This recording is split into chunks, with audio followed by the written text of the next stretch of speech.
welcome back to the channel. We are finally going to be installing the Army Chicks downpipes on the Nissan GTR today. So this is the last piece of the Army Chicks exhaust install, which will make the Nissan GTR a little louder and it'll also give it a little bit more power. But once we're done installing these downpipes, the Nissan GTR will have to get retuned for it.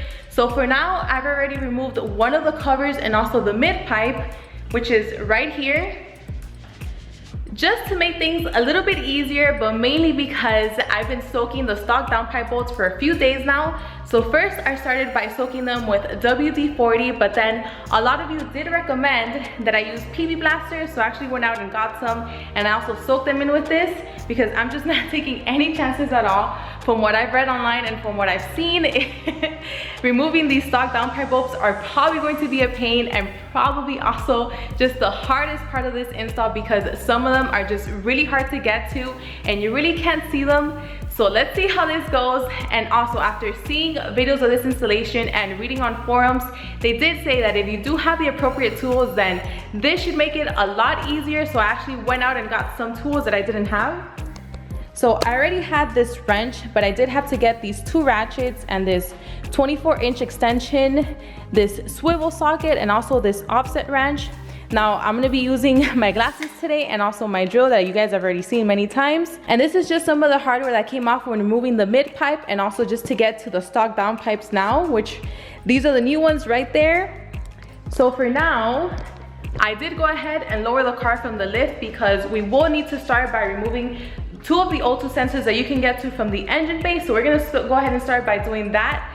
But let me tell you, this should be interesting today, guys. But with that being said, let's go ahead and get to work. Okay guys, so now we have the hood open. I did want to show you where those two O2 sensors are, and just keep in mind that these are two of the four O2 sensors. These two you can actually locate from the engine bay, and the others two at the bottom, but I'll show you those later. So the first one, which is on the driver's side, is right there. I'm not sure if you guys can see that gray connector. So I need to go ahead and disconnect that. And then if we walk over to the passenger side, there's the other gray connector. It looks the same, so I need to disconnect it.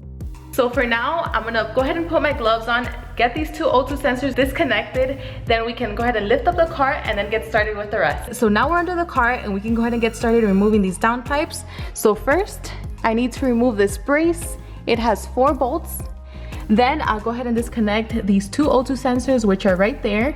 And then I'm gonna start with this downpipe. So first, let me show you the bolts. So there's 3 bolts that you can easily see. So they're right there, 1, 2, 3. Then there's one all the way back there by the O2 sensor. And then there's another one that's towards the inner right. So those you cannot see at all. So I'm just gonna have to feel them out and make sure that the socket is on them. If not, it's just not going to be pretty. Then I can just go ahead and remove this downpipe just fine. Now, once I get to this one, let me show you the 3 bolts right there. And then the same thing, there's another one all the way back there by the O2 sensor, and then another one towards the inner left that you just can't see. Once I have those bolts loosened up, then there's some people that have said that you actually have to remove this drive shaft in order to remove the downpipe because there's just not a lot of room. Others have said that there's no need to remove the drive shaft, that you can easily play around with this and remove it. So let's go ahead and see once I get there what route I'll take. But for now, let's go ahead and get started removing the downpipes.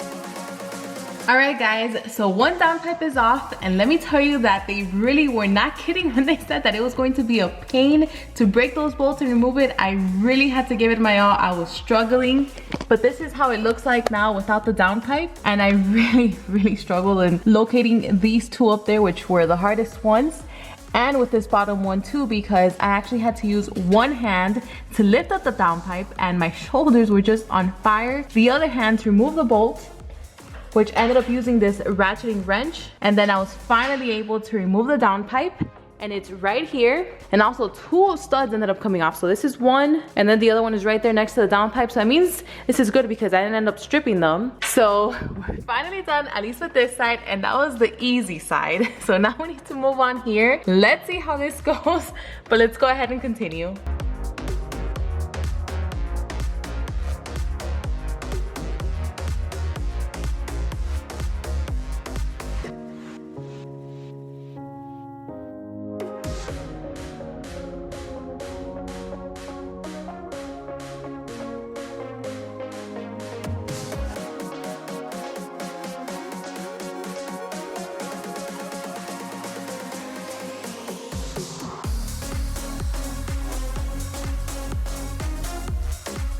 Alright guys, so now the other downpipe is off, but let me tell you that it was a lot harder than I thought it was going to be. I actually ended up getting stuck when it was time to remove the downpipe just because there wasn't really a lot of room to work with. And like some people had suggested to remove the drive shaft, so I actually had to get help from Chris and we had to get a little bit creative, but let me show you what we did. So first we removed this brace that was here, which is right there, and then Chris was pushing onto the drive shaft just really hard while I was here trying to remove the downpipe, and it was just so hard just because there wasn't a lot of room. Really, when it was almost out, then the cable for the O2 sensor actually ended up getting stuck, so I had to just maneuver it and play with it just a little bit more, and then it finally came off. So there they are, both those downpipes. So much work to remove them. And now unfortunately with this one, that's ended up coming off as well. So not only was that a lot of work, it took a lot of energy from both of us. My arms are just dead, but now I can reuse those studs, so I need to order new ones in order to be able to install the Army-Trix downpipe. So unfortunately, I'm gonna have to call it a day today. I know I really didn't want to. I really wanted to get this all done in one shot and really hear how the car sounds with some downpipes, but I'm just gonna have to wait until those new studs come here and then we can resume. All right guys, so I finally have the bolts. So yesterday when this issue happened, I ended up just going online and seeing if anyone had the same issue that I did, because I figured, I mean, I can't be the only one. So there were people that had the same issue as me or even worse, but they were able to actually find the same bolts, or at least the same measurement size bolts, at any local hardware store. So today I just woke up early, I went to Lowe's and ended up finding them, and they're right here. So these are it right here. I was so happy. So that means I can finally resume the installation for the new Army-Trix downpipes. Now this should be way easier than removing them just because the diameter is much smaller than the ones that we removed, and I could actually put my hand in there to adjust them. So let's see how this goes, but let's get to it.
Okay guys, so the downpipes are on.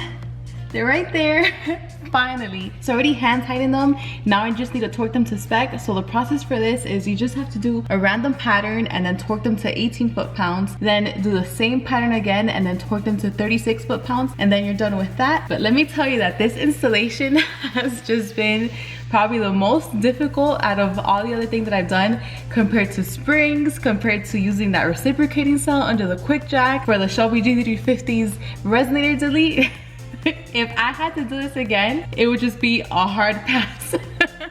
I'm just so glad that I'm done with this, because just removing them and putting them back in was just such a mission. What a struggle. And even though the studs did come out, that's so much better than them breaking. I don't even want to think if that were to have happened. So they're finally back on. Now I just need to put the white pipe on, and then I need to put the covers then we can lower the car, connect the 202 sensors from the engine bay, and then we can finally hear the car, what it sounds like with these downpipes. Even though this was all like a huge struggle, a huge mission, I'm sure it'll be worth it once we turn on the car and hear what it sounds. But I'll see you guys then.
So now once I turned it on, I have to say that it pretty much sounds the same as it did before. I can't tell that much of a difference, but when I did start accelerating it and just revving it up, I can definitely tell the difference there. And the turbo spool is now present, which I really do like that. I have to say that's probably like my favorite part. And the most important thing is that this now gives it more power.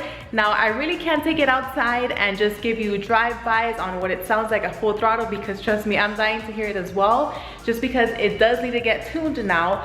But before it does, Chris does plan on getting an intake, so the GTR will be getting that installed first, and then it'll finally get tuned, and then we can finally have those drive-bys so you guys can hear, because I'm dying to hear what it sounds.